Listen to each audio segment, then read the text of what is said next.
घरामध्ये एक वेगळंच वातावरण होतं. शांतता, प्रसन्नता होती, चांगले व्हाइब्स येत होते.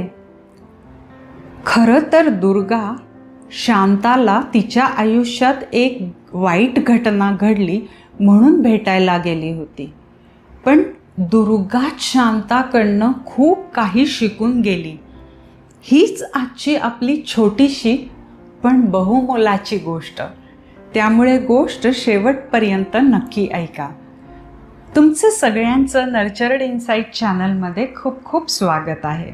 शांताचा नवरा 6 महिन्यापूर्वी छोट्याशा आजाराचं निमित्त होऊन गेला. तिची जीवाभावाची मैत्रीण दुर्गा त्यावेळेला परदेशात होती, त्यामुळे भेटायला आली नव्हती. जशी दुर्गा इथे आली, शांताला भेटायला आली. तिने घरात पाऊल टाकलं ना, त्यावेळेला घरामध्ये एक वेगळं वातावरण जाणवलं. तेच घर पण खूप शांतता, प्रसन्नता होती. नवरा गेला होता पण शांता पण प्रसन्न होती. बरं वाटलं. तिने खिडकीमध्ये खूप फुलझाडं लावली होती. त्याचा असा मंद सुगंध पसरला होता.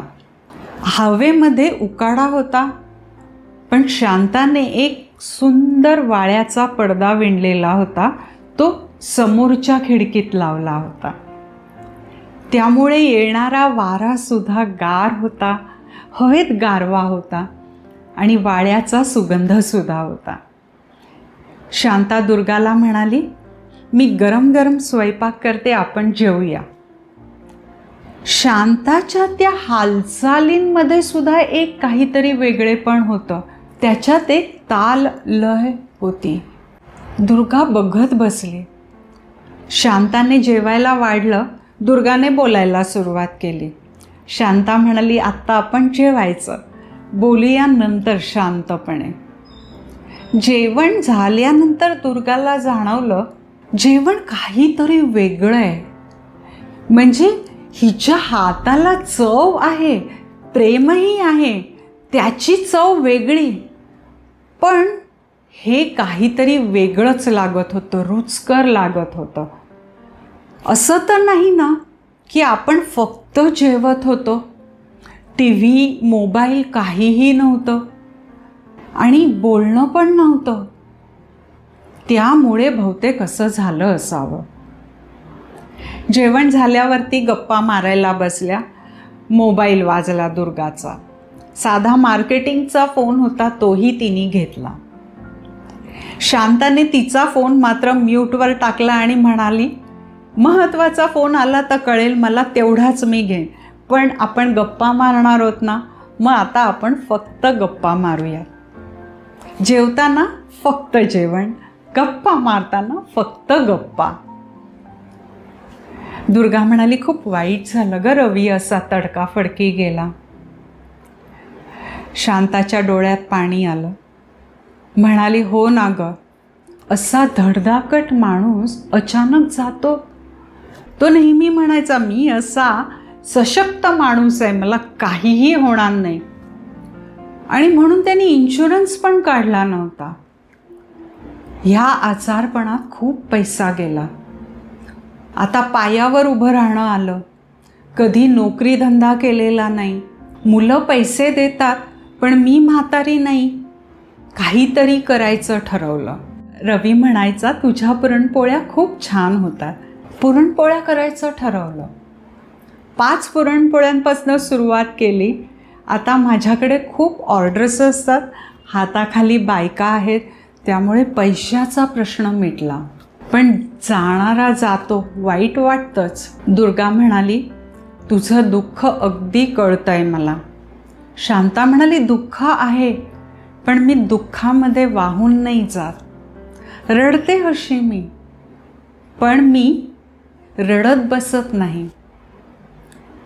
त्याचा ना श्वास घेणं बघितलंय मी. तडफडायचा असा श्वास घ्यायला. इतकं वाईट वाटायचं की अरे, साधा श्वास घ्यायचा आहे, माझा श्वास देते त्याला, तेही शक्य नव्हतं. त्यावेळेला लक्षात आलं, अरे आपला श्वास अव्याहत चालू आहे आणि मी त्याला गृहीत धरते. अशीच एकदा शांत बसले होते रवीच्या आठवणीमध्ये. डोळे बंद केले आणि श्वासाकडे लक्ष गेलं.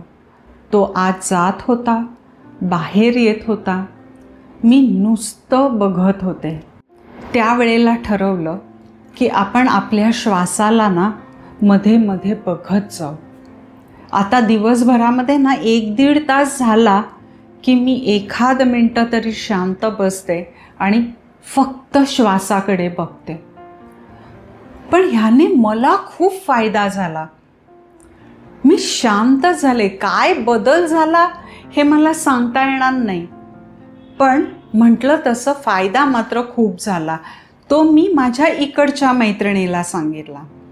मैत्रीण म्हणाली, अगं जे मी खूप पैसे देऊन शिकतेय ना माइंडफुलनेस, तोच आहे हे जे तू काही करतेस ते तुझ्याकडे ते उपजत आहे.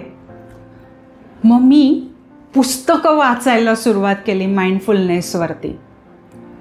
पहिला शब्द आला जागरूकता. हां, ते ठीक आहे, ते जरा तरी जमायला लागलंय. पण स्वीकार वगैरे काय ग, ते लिहायला वाचायला सोपं आहे ग, पण स्वीकार कसा करायचा हे नाही कळत मला. प्रयत्न करते. पण मागच्या वेळची जी गोष्ट होती ना नीताच्या सासूबाईंची, विसर्जनाचा अर्थ, त्याने मात्र मला स्वीकारायला मदत नक्की केली. तुम्हीही ती गोष्ट नक्की ऐका. लिंक खाली दिलेली आहे. दुर्गा तिला म्हणाली, तुझ्या घरात पाऊल टाकल्यापासनं काहीतरी वेगळं जाणवतंय. तुझ्यातही जाणवतंय वेगळेपणा. तुझ्या कृतीत काहीतरी वेगळं आहे. त्याच्यामध्ये एक लय आहे. काय आहे हे सगळं? शांता म्हणाली, राहणार आहेस ना, बोलू आपण. दोघीही जणी हसल्या. मी ठरवलेलं आहे शांतासारखं थोड्या थोड्या वेळाने श्वासाकडे यायचं, श्वास बघायचा. ही प्रॅक्टिस केल्यानंतर तुम्हाला कसं वाटतं आहे कमेंटमध्ये नक्की सांगा. लवकरच भेटतो आहोत. तोपर्यंत अच्छा.